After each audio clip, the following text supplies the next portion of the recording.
Last Halloween, I did something really stupid. Something I swore I'd never do. Something that still haunts me to this day. I let my friends talk me into spending the night in the old Blackwood Manor.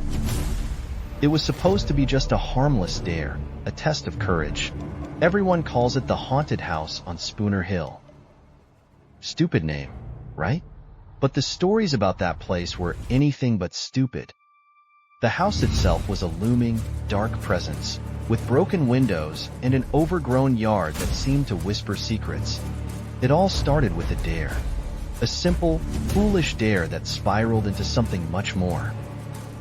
We were young, restless, and high on the thrill of Halloween night.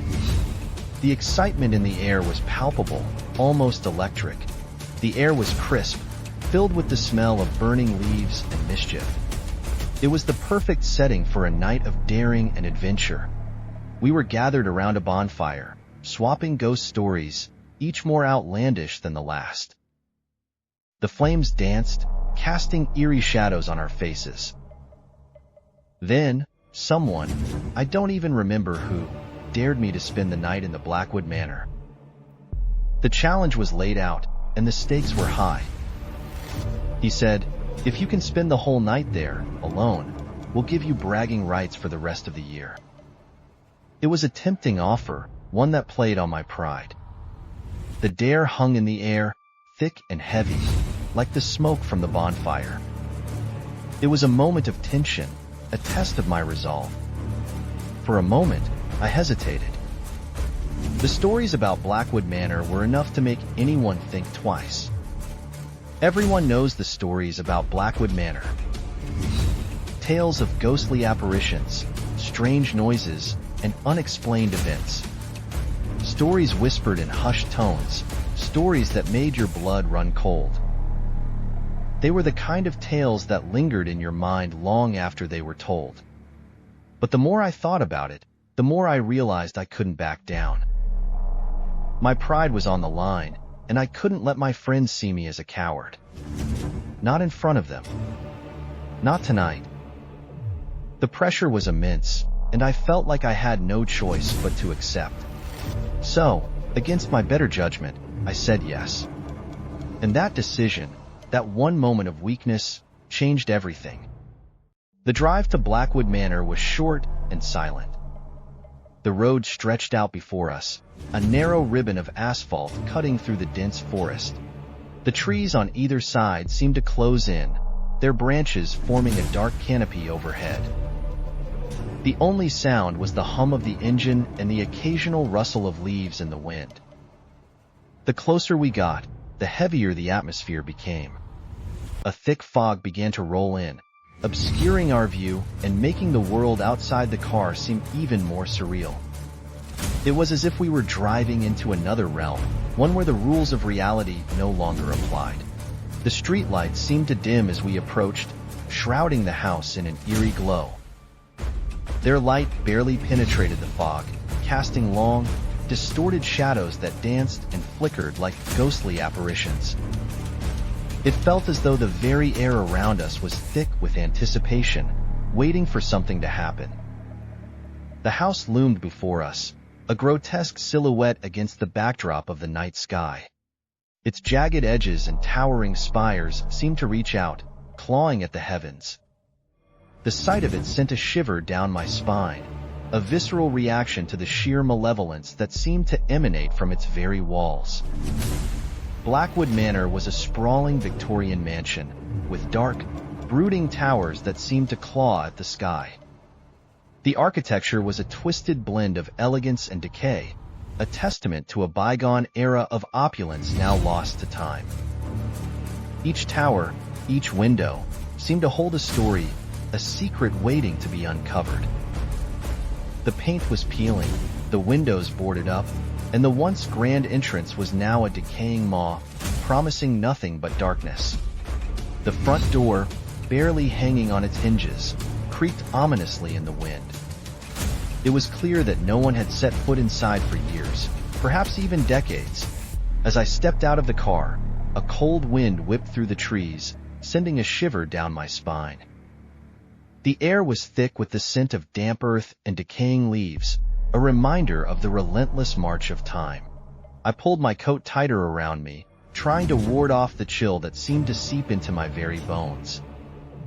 My friends tried to hide their nervousness with forced laughter and jokes, but I could see the fear in their eyes. Their voices were strained, their smiles brittle. It was clear that they were just as unsettled as I was, if not more so.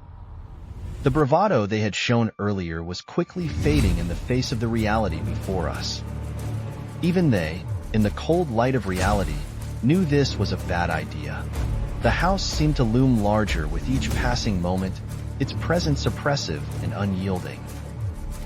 We all felt it, the unspoken dread that hung in the air like a thick fog, suffocating and inescapable. "All right, mate. Don't worry. We'll be back first thing in the morning," one of them said, his voice wavering slightly. It was a hollow reassurance, one that did little to quell the growing sense of unease. We all knew that the night ahead would be long and fraught with unknown terrors. I nodded, trying to project an air of confidence I didn't feel. My heart was pounding in my chest, each beat a reminder of the fear that gripped me. I took a deep breath, steeling myself for what lay ahead. There was no turning back now. They drove off, their headlights disappearing into the night, leaving me alone with the darkness and the silence. The sound of the engine faded into the distance, replaced by the eerie stillness of the night. I was alone, truly alone, with nothing but the house and my own racing thoughts for company. As I turned to face the house, I felt a chill run through me, a sense of dread so profound that it took my breath away. The house seemed to watch me, its dark windows like eyes peering into my soul.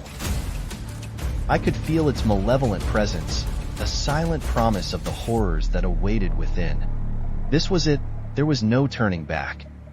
I took a step forward, my feet crunching on the gravel path. Each step felt like a journey into the unknown, a descent into the heart of darkness. The house awaited, and with it, the secrets it held. I steeled myself, ready to face whatever lay ahead. The old oak door creaked open as if it hadn't been touched in decades. The air inside was stale and heavy, thick with the smell of dust and decay. Stepping inside felt like stepping into a tomb. The air was heavy, stagnant, and filled with the oppressive silence of the grave. Moonlight filtered through the cracks in the boarded-up windows, casting long, grotesque shadows on the dusty floor. Cobwebs hung from every corner, and the only sound was the beating of my own heart. I took a deep breath, trying to ignore the oppressive atmosphere. Each step echoed through the empty halls, the sound amplified by the deathly silence. Every creak of the floorboards, every rustle of wind through the broken windows, sounded like a whisper, a groan, a threat. As I ventured deeper into the house, the silence seemed to press down on me, suffocating me.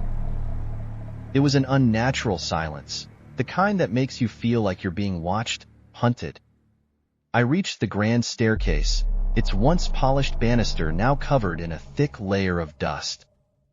The air was heavy with the scent of decay, and every step I took stirred up small clouds of dust that danced in the dim light filtering through the grimy windows. I placed my hand on the cold, smooth surface, feeling a strange energy, a tremor that seemed to resonate from within the house itself. It was as if the very walls were alive, whispering secrets of a time long past. My heart pounded in my chest, a drumbeat of fear echoing in the silence. Each thud was a reminder of my vulnerability, a stark contrast to the oppressive stillness that surrounded me. As I ascended the stairs, I couldn't shake the feeling that I was being watched. The sensation was palpable, a prickling at the back of my neck that made the hairs stand on end. Every shadow seemed to writhe and twist, taking on menacing shapes in the periphery of my vision. They moved with a life of their own, dark tendrils reaching out as if to ensnare me. It felt like eyes were peering at me from the darkness, unseen observers lurking just beyond the veil of my perception. The feeling was unnerving, a constant reminder that I was not alone. I paused on the landing, listening intently. The silence was thick, almost tangible, pressing in on me from all sides. The silence was broken only by the sound of my own ragged breathing.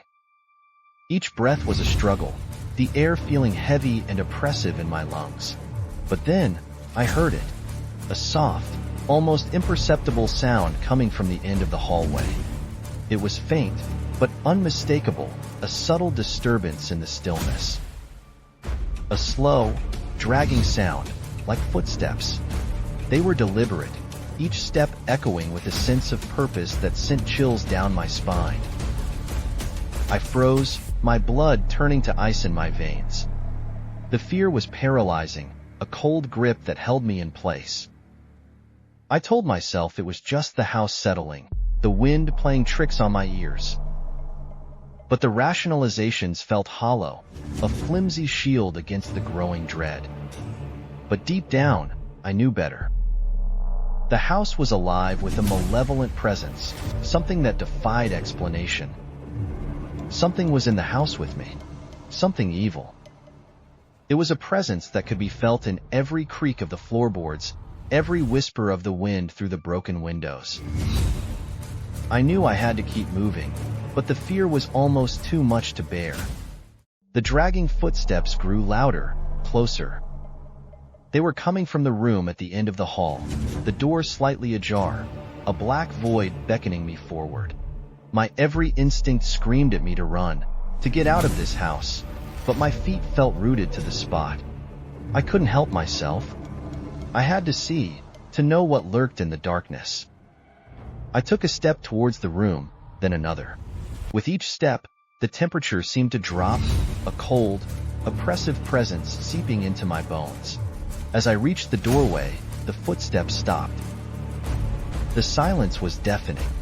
I peered into the darkness, my heart pounding in my chest.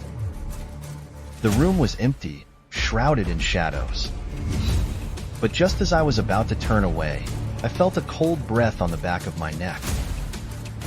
A whisper, barely audible, sent chills down my spine. "Don't turn around," it hissed, its voice a raspy, guttural sound that seemed to slither across my skin. Terror gripped me, paralyzing me with fear. I stood there, frozen, unable to move, unable to breathe. The voice, closer now, whispered again, "You shouldn't be here." That was my breaking point. I couldn't take it anymore. I turned, my heart in my throat, ready to face whatever horror awaited me. But there was nothing there. The hallway was empty. I didn't waste any time. I ran. I ran faster than I'd ever run before, my lungs burning, my legs screaming for mercy. But I didn't stop. I couldn't stop. Not with that voice, that presence, right behind me. The house seemed to come alive around me, the floorboards groaning, the walls whispering, shadows reaching out like grasping claws. I could hear the dragging footsteps behind me, gaining on me with every stride. I raced down the stairs, tripping and stumbling. My only thought was to escape the nightmare of that house. I could feel the cold breath on my neck, the whisper of that voice in my ear, urging me forward, hurting me towards some unknown terror.